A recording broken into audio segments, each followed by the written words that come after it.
You can see by the way that we flex and fetch wabona rikuka di TPA. Microphone check 1 2 1 2. What's good? What's good? What's good? Yeah.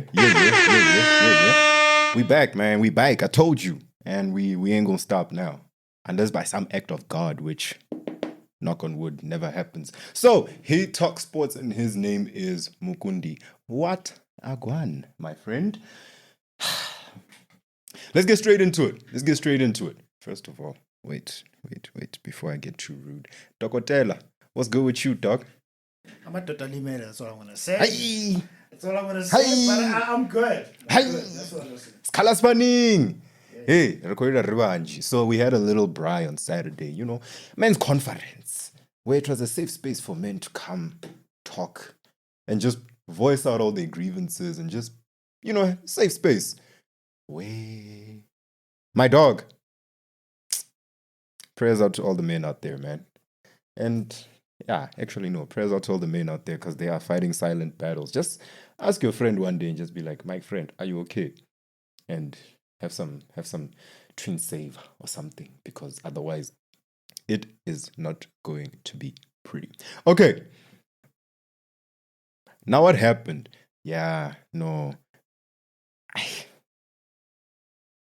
Israel Adesanya should just retire. I said it when he lost to Nasruddin Imavov that it's not looking good for the boy.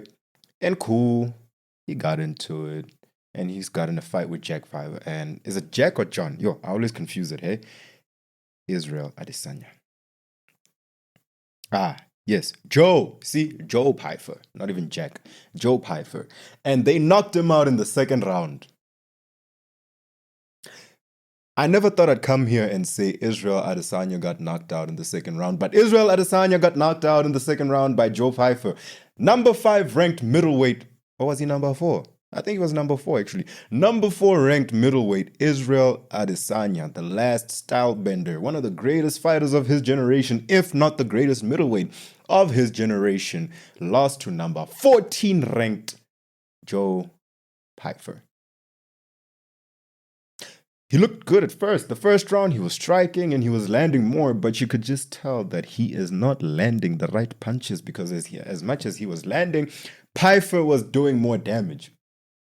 It's almost as if, you got to look at it on a qualitative and quantitative level. It's a cool one, Fanak. And I got to say, I was not impressed. And this has to be the worst loss in Izzy's career. Like, the worst. I'm trying to think of a worse loss, and I can't think of any. Let's look at all his losses in the UFC.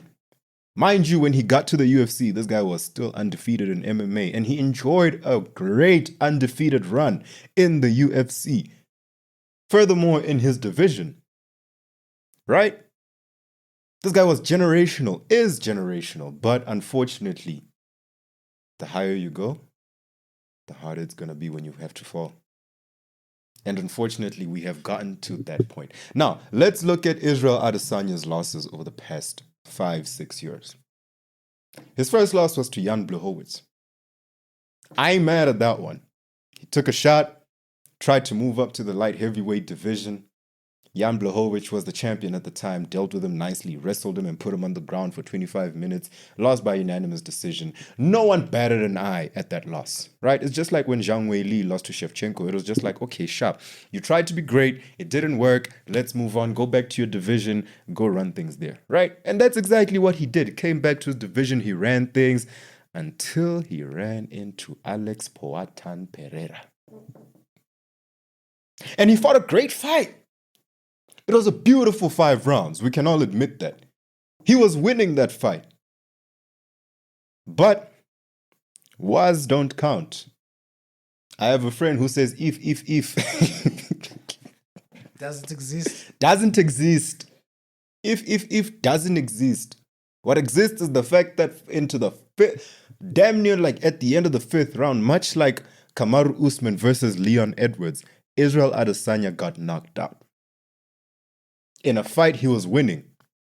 So he lost the fight. Hey, the fight game is cold, bro. Fight game is cold. Okay, fine, but he lost to Poatan. I don't think we'll ever judge you if you lose to Poatan, especially if he knocks you out. We know Hands of stone, right? Poatan. But then,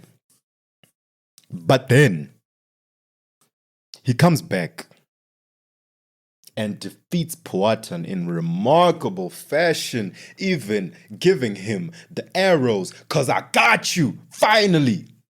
Let's not forget, he's 3-1 against Poatan. Well, 1-3, actually. Poatan beat him twice in kickboxing, once in MMA. He has his number on speed dial and leg. But fine, he lost to Poatan. Poatan, we ain't gonna be mad at that. Redeemed himself, got one of the greatest knockouts of his career, if not the greatest knockout of his career. Fine. Unfortunately, that would be the last time Israel Adesanya would be in the win column. It's downhill from there. It's downhill from there. Good Lord, let's see. Sean Strickland. Lost to Sean Strickland in a masterclass on defense and boxing by Strickland. We all saw that fight. Strickland won that hands down. Then we like, okay, cool. He's getting a chance against DDP. He lost to DDP. Put him to sleep. As a matter of fact, if you remember, I was right here pissed that happened. Pissed. Right? Cool. He goes on to lose to Nasruddin Imavov, who is now the number one contender in the middleweight division. So we can't even really be mad. He was on the come up, and unfortunately, Izzy is one of those stones he had to step on. And now he lost to number 14 ranked Joe Pyfer. Do you understand there is a gap of 11 other fighters between these dudes, and he knocked him out in the second round? This is why the fight game is so beautiful, so risky, and yet so rewarding, because for Izzy, that would have been, he's well on his way to getting back in the title picture some way, somehow. And now for Joe, it just means he's going up the rankings. Damn, I wouldn't even be surprised if he's top 7 in his division after this. Why? Because I just beat Izzy. And that's a really great claim. If you say I deserve to be in the top 10 of my division because I beat Izzy, who was number 4 at the time. You know what I mean? Not like deadass. What you gonna say? Nothing, right? But I say this because the quality of opponents that he's facing. No slight to Imavov, no slight to Pyfer, but the quality of opponents he's faced has regressed. And the nature in which he's losing fights is getting worse.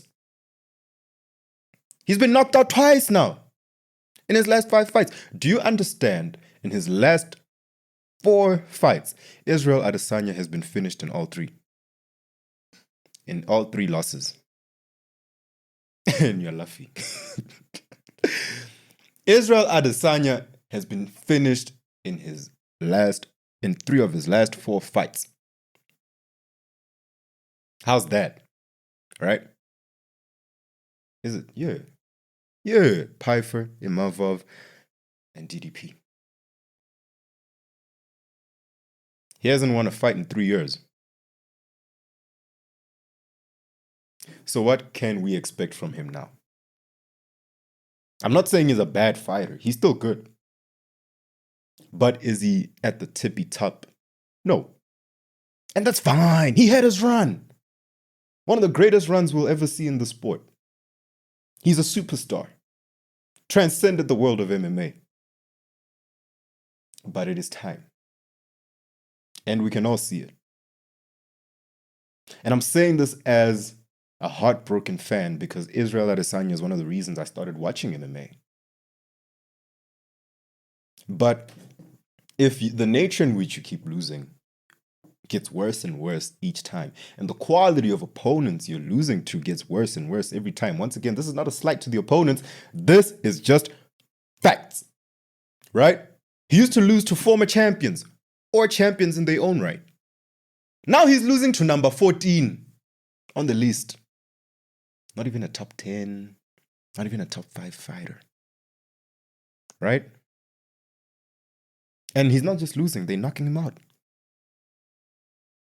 In my mind, And in my opinion, it is time to hang up the gloves while he is still relatively ahead.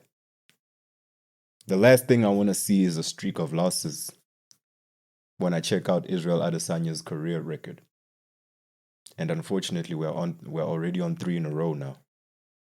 Damn, 4 in a row. Strickland, TDP, Mavov, Pyfer. Yeah, we're on 4 now. So I hope this is the last time I see Israel Adesanya in an octagon. And I hate the fact that I have to say that. But tell me, am I tripping for saying Israel Adesanya should retire? I hope you let me know. As always, until next time, be nice to your mother, watch more sports, and of course, enjoy the violence.